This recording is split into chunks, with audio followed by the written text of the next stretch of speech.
A PGR ela omitiu da denúncia contra Bolsonaro pela trama do golpe várias falas de Mauro Cid em sua delação premiada que contrariaram a tese da própria PGR. Pessoal, fica aqui comigo que eu vou mostrar para você agora 3 grandes contradições da denúncia apresentada pelo PGR Paulo Gonet, que usa a delação do Mauro Cid como espinha dorsal de toda a investigação e de toda a acusação contra Bolsonaro, mas que ao mesmo tempo omite trechos e partes inteiras do relato do Mauro Cid, quando, veja bem, esses trechos e partes contrariam, por acaso, a tese da PF, da PGR e do STF sobre a trama golpista. Vamos começar aqui, então, com uma das principais omissões ou contradições da denúncia. O relato do Mauro Cid de que 8 de janeiro foi uma surpresa para todos. Por favor, produção, dá um play aí pra gente no vídeo. Eu queria saber o seguinte: as forças, o senhor, as pessoas do governo, sabiam do dia 8?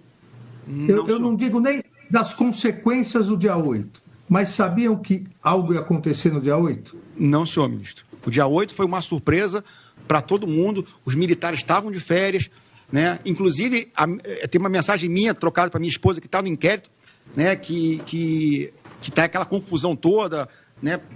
Prendendo as pessoas. E aí os presidentes dos países, né? Apoiando o presidente Lula, né?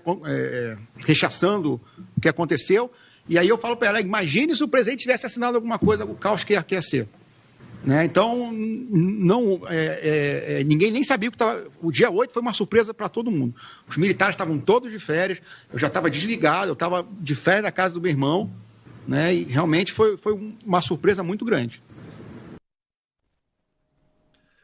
Gente, vocês têm que reassistir depois desse vídeo para ver a cara do Moraes enquanto ele ouvia isso. A cara dele ali de desgosto, para você se divertir. E por que essa é uma das grandes omissões e contradições da denúncia? Porque a denúncia inteira ela precisa de uma vinculação entre a trama golpista e o 8 de janeiro, que a PGR considera o ápice do golpe, quando na verdade foi apenas uma invasão, um quebra-quebra e não uma tentativa real de golpe de Estado. E por que a PGR precisa dessa vinculação entre a trama e o dia 8? Porque os crimes de abolição violenta de Estado Democrático de Direito, o crime de tentativa de golpe de Estado, que são aqueles crimes que têm as penas mais graves, mais pesadas, eles só podem ser praticados ou eles só acontecem, ainda que na forma inicial, ainda que na forma do mínimo que você precisa para punir alguém, que chama de atos executórios, isso só acontece quando existe violência e grave ameaça. São crimes que, pela redação da lei, só acontecem quando há violência e grave ameaça. E tudo o que acontece antes do dia 8 de janeiro não tem violência e grave ameaça. Tudo o que acontece antes do 8 de janeiro, como as reuniões, os planos, as minutas, as bravatas, tudo isso não tem nada de violência ou grave ameaça. E, portanto, você não tem o começo da execução dos crimes, só o planejamento, ainda que tenha várias ações de planejamento. E a nossa lei fala claramente que planejamento, assim como a cogitação, a imaginação de um crime, o planejamento não é punido. E aí no 8 de janeiro você tem a violência e a grave ameaça. E por isso eles precisam dar um jeito de vincular a trama com o 8 de janeiro para colocar Bolsonaro no centro de tudo, como mandante de crimes graves como golpe de Estado e abolição violenta do Estado Democrático de Direito. Mas como a gente acabou de ver, o Moraes perguntou expressamente para o Mauro Cid se eles esperavam o 8 de janeiro. E o que o Cid respondeu? Ele respondeu categoricamente que não. Que foi uma surpresa para todo mundo. Que ele e os outros militares estavam de férias. Quem que dá golpe com seus militares de férias? Quem dá golpe por Wi-Fi de outro lugar do mundo? Se você gostou de entender essa omissão, se isso faz sentido, se você está entendendo melhor, curte com força o vídeo e vamos aqui para a segunda omissão da PGR sobre o que o Mauro Cid disse. A segunda omissão é a seguinte. Na denúncia, a PGR diz que o Bolsonaro sabia do plano Punhal Verde e Amarelo e autorizou. Esse era o plano de prender e neutralizar Alexandre de Moraes e também de envenenar Lula e Alckmin. Qual a prova que a PGR apresenta de que o Bolsonaro sabia? É uma troca de mensagens entre Cid e o general Mário Fernandes, que a denúncia apresenta como possível autor do plano, em que o general diz que ele conversou com o Bolsonaro e que qualquer ação poderia ocorrer até o dia 31 de dezembro. A expressão que ele usa é qualquer ação. É um total salto lógico. Essa mensagem ela não diz nada. Qualquer ação não quer dizer 8 de janeiro. Qualquer ação até o final de dezembro não quer dizer 8 de janeiro. Ela não prova que o Bolsonaro sabia ou autorizou, muito menos esse plano de envenenamento, de neutralização. Quem disse que qualquer ação até o final do mês quer dizer esse plano de morte?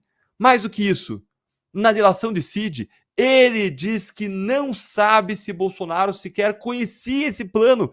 Ele diz isso textualmente. Eu separei aqui para você olhar. Olha aqui, ó. Separei para ler para você. Ele diz o seguinte: eu não tenho ciência se o presidente sabia ou não do plano que foi tratado, do punhal verde e amarelo, e se o general Mário levou esse plano para ele ter ciência ou não. Ou seja, o Mauro Cid é totalmente explícito, claro. Então agora a delação vale para umas coisas e não vale para as outras? Isso que o Mauro Cid disse é totalmente contrário ao que afirma o PGR. Então, de duas uma. Ou o Mauro Cid disse a verdade e a denúncia cai, e você mantém o acordo de colaboração, ou então, como o acordo de colaboração prevê que a mentira deve gerar a derrubada do acordo de colaboração, o acordo de colaboração tem que cair. É contraditório eles manterem e eles adotarem uma tese oposta àquela que o Mauro Cid fala. Bora então agora ver a última contradição que eu vou destacar aqui para vocês e, como sempre, vai deixando aí a sua curtida para fazer a voz da nossa indignação e a compreensão sobre o que acontece no Brasil chegar ainda mais longe. Vamos lá. A PGR, gente, ainda traz na delação do Mauro Cid a seguinte informação. A de que o Alexandre de Moraes ele foi monitorado 2 vezes. Uma pedida dos militares que faziam parte do plano Punhal Verde e Amarelo e outra pedida do próprio Bolsonaro. E a PGR coloca isso como prova de que o Bolsonaro pediu o monitoramento do Moraes no contexto do plano de neutralizar o ministro. Mas não é isso que o Cid diz na delação. Não, não.